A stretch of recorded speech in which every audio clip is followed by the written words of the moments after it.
Hey, welcome to the IT Experience podcast. I'm here now in Orlando in the Service Management World by HDI. And sitting next to me is Doc Rabold, the Chief Experience Officer and Founder Principal Consultant of Bold Ray Consulting. And you're coming from San Antonio, Texas? That's correct, Pasi. Yeah, great to have you here, and great to have a podcast actually face-to-face. You kind of get used to doing this Zoom podcast, and it's not quite the same. Yeah, we're happy to have you here in the States. Yeah, happy to be here.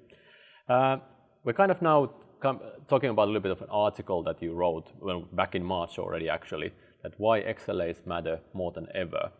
So let's start with XLAs and SLAs. So do you still see a role with SLAs, and what is SLA's role?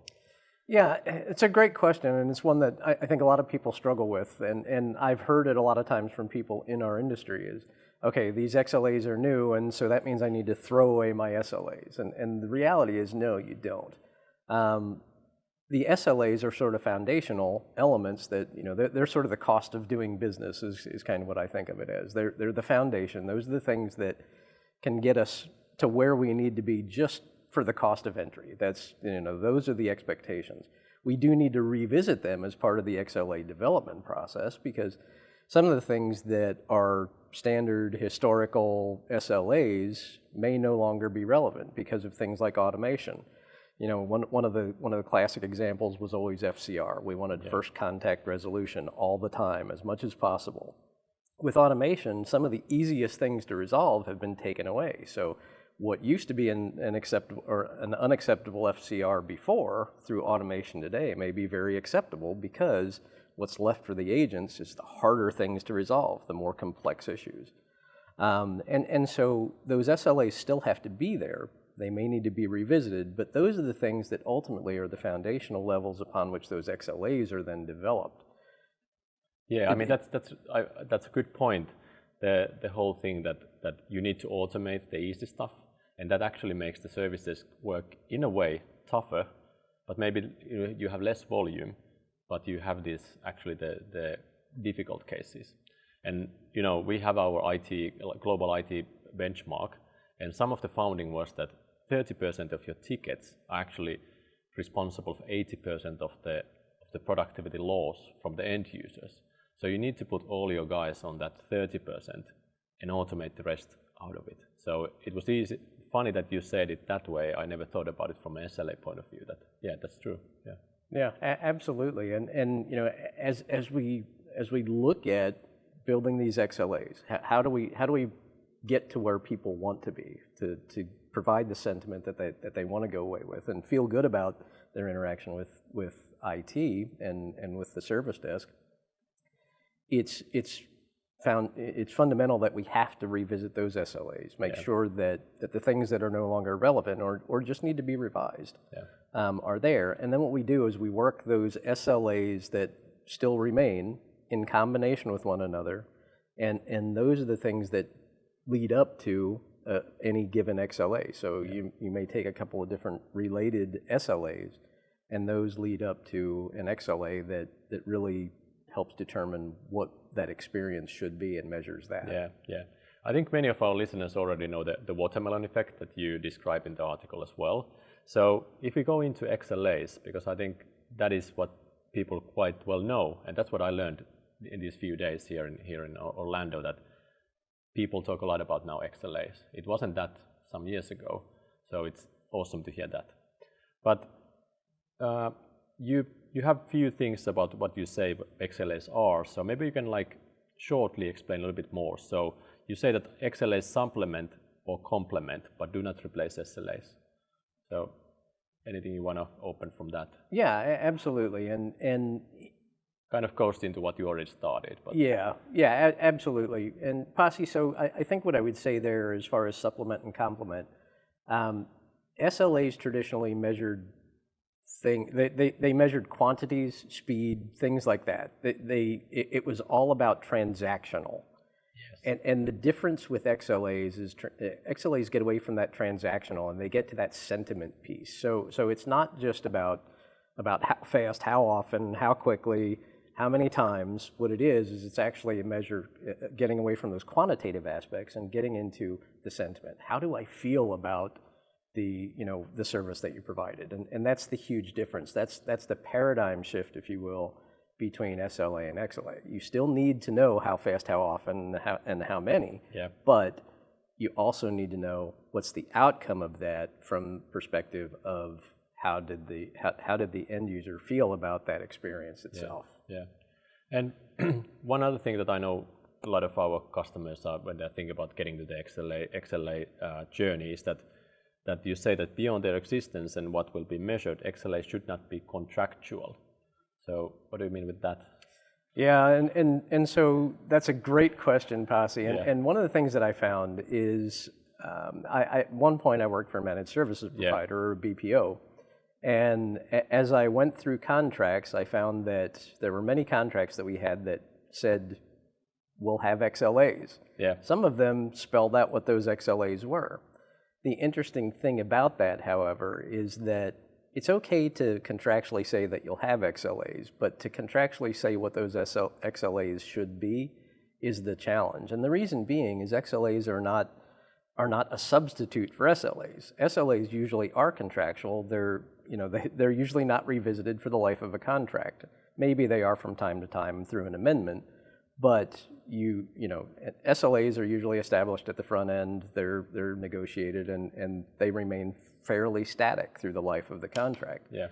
When it comes to XLAs, they're very dynamic, and they should be, because sentiment changes very rapidly, especially in today's world where people have, pardon the term, but they have the attention span of a goldfish. And sort of the prime example I think of is, what may have been perfectly acceptable sentiment-wise. I may have felt perfectly acceptable about the way you performed from a service desk perspective or from any IT perspective in December of 2019, very rapidly evolved between what was acceptable to me in April of 2020. Exactly. And it's because the world became a very dynamic place, so I needed someone to move with me and to evolve with me because my expectations changed. And now we find the same thing sort of happening to a certain degree in reverse. As organizations are starting to bring their workforce back into the office, some of those things need to evolve again. And so XLAs should track what the expectations, what the dynamic environment looks like. And I think another thing that changed is like what you started the talk with is that when you get rid of, you automate things, you might get lower scores in a way from the sentiment point of view, because then you are kind of taking away those easy things. So it depends how you measure it, but that could have an impact to it. And if you make it contractual, then what's the incentive, for example, for your service provider to automate something? Because they get these easy scores. So there's all these things that I agree with you that they shouldn't be handled like SLAs. Yeah, absolutely. And one of the things that I should also point out, automation doesn't always make things better either. It can reduce, but it doesn't always make things better. And one of the things that I think about is SLAs tend to work in some cases contrary to one another. And by that, what I mean is, when you do that automation, FCR may go down, CSAT may go up or down. It doesn't necessarily work one way or the other. And if some of that automation is through a chatbot, you'll often find that CSAT will go down, particularly if it's evident that they're talking to a chatbot. Because end users typically, at least in the United States, I don't know what it's like in Europe, but in the United States, they do not like talking to a machine. And even front end cognitive agents on an IVR, same thing. A lot of times an end user will do everything in their power to get out of that loop and speak to a human. Yeah, we do see that. I mean, it's always if you think about channels, it's always in the benchmark scores we can see that the highest satisfaction comes from the human contact. If it's a telephone, a chat, if it's with a human, or the on-site support. But then it's always lower when it's email or chatbot or portal or something like that. Right. Where you don't feel that people maybe feel that when they are talking to a human being that it's going to get solved. But when they are just putting out something in a black box, I don't know what's going to happen to my case now. So right, absolutely. Kind of from that article, since it was already March, if it look a little bit forward to 2023, and maybe something that you listen to some speaks here, what do you see that any change in the role of XLA that you see going forward, or any topics that it can also help to solve in a way? Yeah, there's anything on top of mind? Absolutely. There's two things that come to mind, Pasi, and one, I think it's a very rapidly evolving. And interestingly, XLA being a dynamic measure, if you will, it's a very dynamic area of what we do now. Yeah. I've seen, I just look at my first live my second live conference post-pandemic was about this time last year, and XLA was, a few people were talking about it, but there wasn't a whole lot of momentum. It was like the shiny new thing that everybody was talking about, but nobody really got it. Nobody understood it. And I embraced some folks like Alan Nance, and Alan and I spent a good bit of time together at that conference and since. And I started drinking the Kool-Aid, if you will. But it's amazing when I got here this year, there were so many people that really understood, at least conceptually, what an XLA was. And now the dialogue isn't what is it, it's how do I do it, which is a big difference. That's a sea change. And I think that's probably one of the challenges right now is people are starting to understand what XLAs are, but they're not sure how to implement. And so that's one of the evolutionary aspects that I've seen. Yeah, we see the totally same thing in Europe as well, with the customers who are now like, yes, I bought into the idea, how do I do it? So coming into the SITS event in May, again seeing a lot of people face to face. It used to be that people come to the stand and like, okay, what is this topic? Now it's like, okay, how do I do this? So yeah, that's interesting to also hear it from this side. And also from a vendor point of view, I'm also looking forward to it developing into a way that it can really be supported by technology as well. Yeah. And one of the things that I've loved about my XLA journey, if you will, I actually had the opportunity to work with a client in April of this year, and went and did a 2.5-day workshop with them. And we just talked about everything. And the amazing thing is I've talked with them about things that seemingly were completely unrelated to service desk. We were talking about when do certificates expire? Yeah. And what do your server stacks look like, and what's the architecture? And none of this directly is service desk related, but ultimately, if you think about it, the outputs of all of those things become inputs to the service desk. And so the more we can do to embrace the entire enterprise and look at things holistically, then we can identify what's important to them. Yes. And what those inputs and injects into the service desk are, and construct XLAs to build that experience that you want. Because when, if you think about it, when a certificate expires, that can lead to thousands of incident calls into the service desk. And so by finding out how many of those there are and who's responsible, is it centralized certificate management or is it decentralized and it's completely ad hoc based on application owner, things like that. Yeah.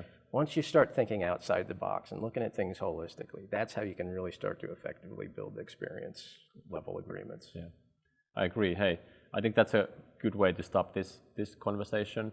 And I would recommend everybody to go and follow you on LinkedIn, because you have awesome posts and also there are awesome articles coming in. Anything else? If people want to maybe, hear you speak or see you live, what's the next event or what's next in your calendar? Do you remember out of your head? Thanks, Pasi. So just about any HDI event, I speak at most of them because I guess in part because I'm a national officer for the organization, but I will be on December the 8th of this year. I'll be speaking at a virtual event for SDI out of the UK. Okay. And so that's going to be on European time, so it'll be early AM for me. Yeah. Maybe I'll actually then try to find the link for that, because I think there's quite a few. Actually, in the podcast, there's a lot of American listeners, but then a lot of course, European listeners. So that would be a good chance for actually them to hear you speak. Absolutely. So, and I'm actually hoping to make it to the UK for their May conference. Awesome. I've spoken with them about potentially speaking at their May conference. So, cool. Hey, thank you so much. It was a pleasure. And as we usually end this podcast saying that stay safe and stay happy. Thank you, Pasi. You too.